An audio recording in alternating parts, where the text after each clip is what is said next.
Hi అండి. అందరూ ఎలా ఉన్నారు?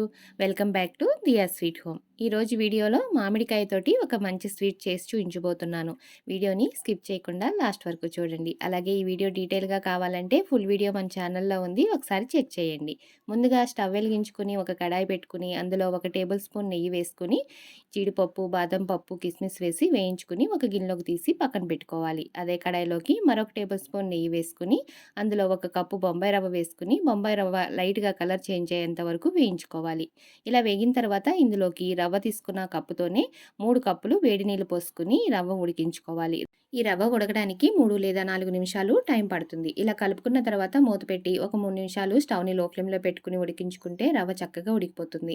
ఇప్పుడు ఇందులోకి రవ్వ తీసుకున్న కప్పుతోనే ఒక కప్పు పంచదార కూడా వేసుకొని కలుపుకోవాలి. పంచదార పూర్తిగా కరిగి మరొక నిమిషం పాటు ఉడికిన తర్వాత ఇందులోకి మనం ముందుగా గ్రైండ్ చేసి పెట్టుకున్న మ్యాంగో ప్యూరీని వేసుకొని కలుపుకోవాలి. ఇలా కలుపుకొని మరొక 2 నిమిషాల పాటు ఉడికించుకోవాలి. ఇలా ఉడుకుతున్నప్పుడే మధ్యలో ఒక స్పూను నెయ్యి కూడా వేసి ఉడికించుకోవాలి. ఇలా ఒకసారి కలుపుకొని మూత పెట్టి ఒక 3, 4 నిమిషాల పాటు లో ఫ్లేమ్‌లోనే ఉడికించుకోవాలి. ఇలా ఉడికిన తర్వాత ఇందులోకి ముందుగా వేయించి పెట్టుకున్న జీడిపప్పు, కిస్మిస్, బాదాము అలాగే ఒక స్పూన్ యాలకుల పొడి వేసి ఒకసారి కలుపుకుంటే ఎంతో రుచిగా ఉండే మామిడికాయ రవ్వ కేసరి రెడీ అయిపోయినట్లే. ఈ వీడియో నచ్చితే కనుక ఒక లైక్ చేయడం మాత్రం మర్చిపోకండి. Thank you for watching.